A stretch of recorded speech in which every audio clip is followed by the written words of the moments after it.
दा बिथाङा क'क्राझाराव नमिनेशन फाइल खालामनायनि मोनसे रेलि, बे रेलियाव बिथाङा बाहागो लाफैदों।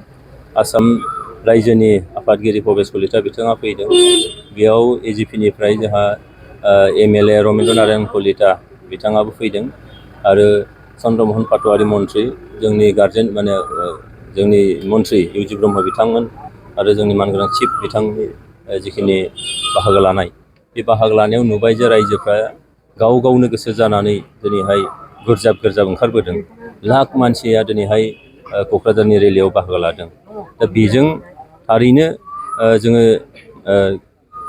गोजोननो हायो जे दिनै क'क्राझार लकसभा सीटआ एनडिएनि बिथिंजों बारहावाया निस्सय बारदों आरो बे रेलिनि गेजेरजोंनो जोङो फोरमान मोननो हायो जे फैगौ 7 अक्ट'आव जानो गोनां लकसभानि बिसायख'थियाव एनडिए हिसाबै दिनै आं जयन्त मुसाहारि हिसाबै आं देरहागोन, बेखौ आं रोखा जानो हायो।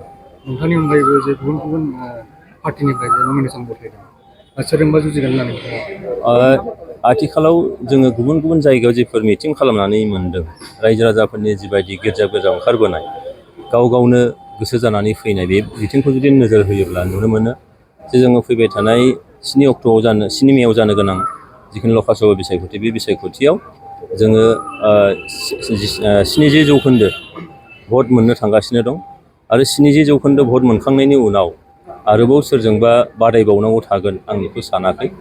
मानोना एनडिए हिसाबै जों जोबोद मोजां मोनसे थासारियाव दं दिनैनि तारिखाव। बे आयेननि खोथा जाहैबाय, आयेननि गोजौआव रावबो नङा। दिनै महामान्य गुवाहाटि हाइकर्टआ बे रायखौ होबाय जे बिथाङा एमपि दारायनो हाया एबाराव। दा बे आयेनखौ मानिनाया मोजां आरो आयेननि गोजौआव थांनानैथ' रावबो जेबो खालामनो हाया आरो आयेना आयेन बायदि थांगोन।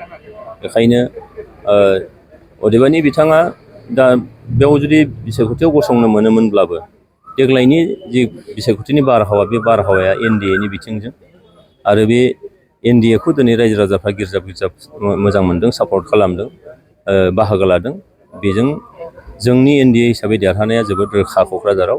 बेयाव सोरबाखौ आरोबाव माबा मोनसे जोंखौ बादा होनो हानाय सक्ति, बेखौ दिनैनि तारिखाव नुनो मोननाय जायाखै।